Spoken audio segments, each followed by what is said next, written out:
Hi everyone! So we're going to begin now by working on our first character, which is the penguin. Before I dive right into that, I just want to show you a new feature that Creative Cloud has established since about, I believe, 2014, and it's their live shapes. So I'm just going to go quickly into here so you can see. On the palette here on the left, you'll have this whole slew of shapes here that you can use. Not all of them are live shapes, but the rectangle, the rounded tool, and the ellipse are live shapes for now. The polygon, the star, they're not live shapes as of yet. So I'm going to select the rectangle tool, and I'm just going to drag down, as I'm pulling towards the right, and that's going to give me my shape. Now, I already had my transform palette open, but if you don't have it open, the minute you drag a live shape, this transform palette will populate.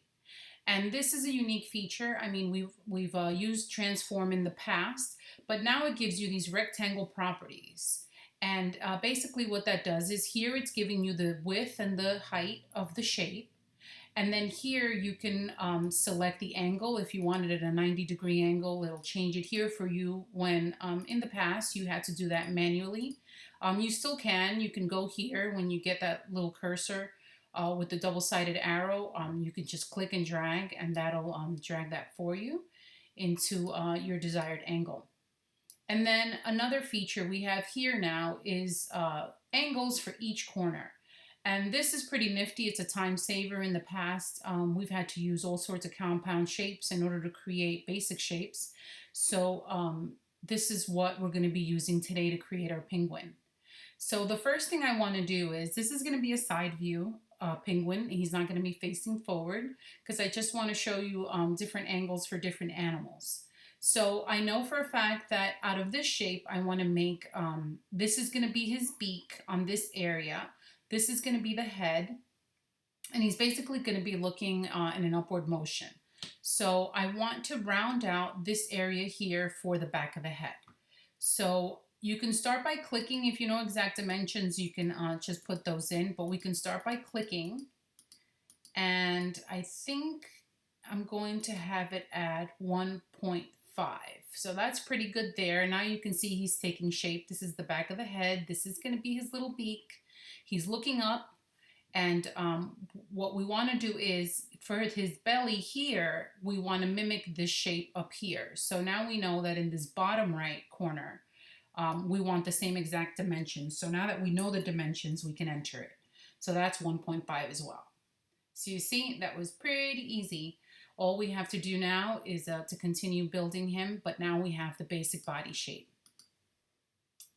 There you go. So now we're going to select, and another nifty tool that Illustrator came out with in several versions ago is the drawing inside mode. So we're going to go here to the palette on the left, and if you hover over here it says drawing modes, or you can select Shift+D to switch the modes. Right now we're drawing in draw normal, and we're going to go into draw inside. So we're going to select that. And then this is where you have to be careful, because you have to click away from the shape, because if not, it'll alter the shape itself. So we're clicking outside of it. Now I know that I'm going to create the beak, and this really, it just takes a little bit of thought, but it looks intimidating at first, but once you learn it, it's just endless possibilities.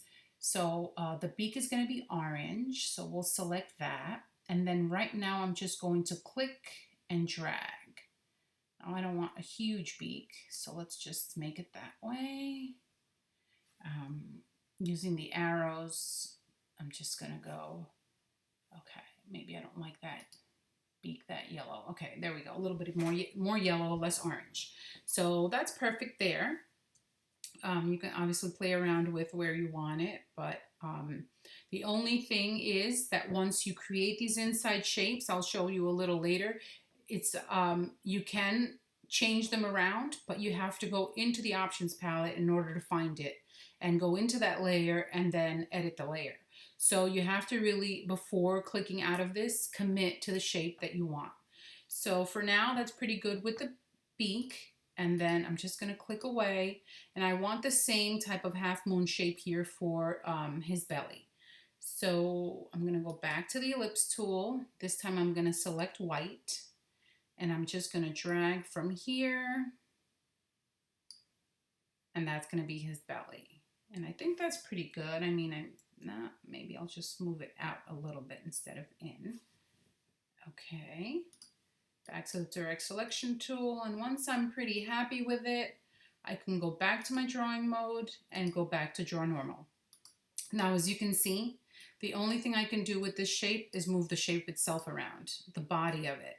But I'm not able to alter this circle. I'm not able to alter the belly.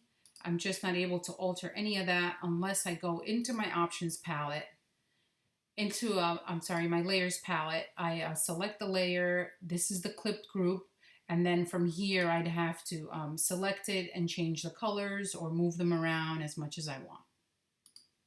So for now, I think he's looking pretty good. Let's just give him a little eye. I selected the ellipse tool one more time. Let's just make a little eye. It's going to be black. Back to the selection tool. Let's angle it a little bit. So now you can see I'm using the manual angling, and he's looking up. He's looking mighty cute. So that's good for there. The ellipse tool again, and let's just give him like a nice little flipper here. Let's make that into a dark gray. Maybe that's too wide as well, but let's just place it here and see. Yeah, that may be just a little too big. There we go. Okay. Maybe I want to pull it down a little bit because he may be just a little. There we go. And you can get as crazy as you want with these. Obviously, it's just a guide. You can tailor it whichever way you want. But for now, I think we have a pretty good looking penguin.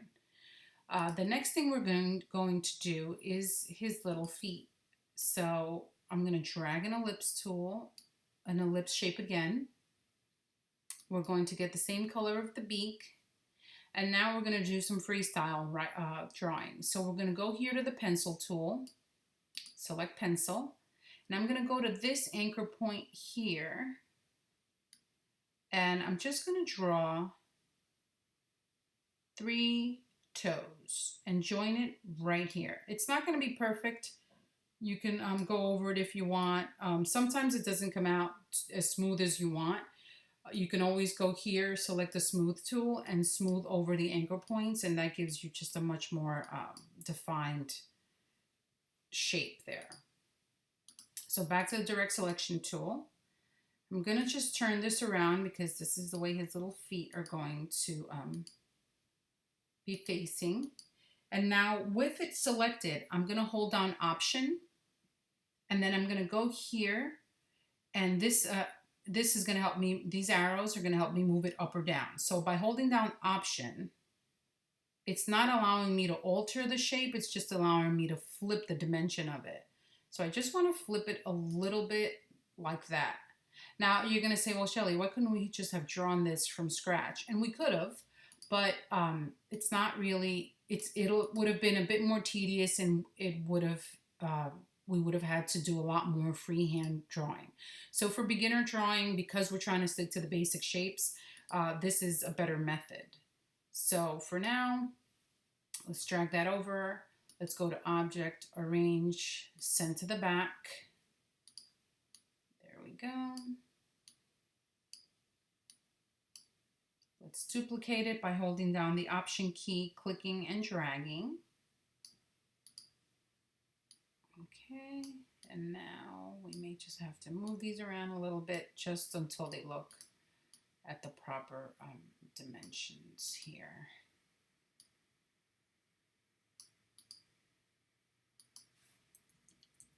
Okay, if you're not happy with it, you can flip it a little bit more. The second foot, obviously the foot that's closer to us is going to be a little bit bigger if you want to get really crazy about perspective.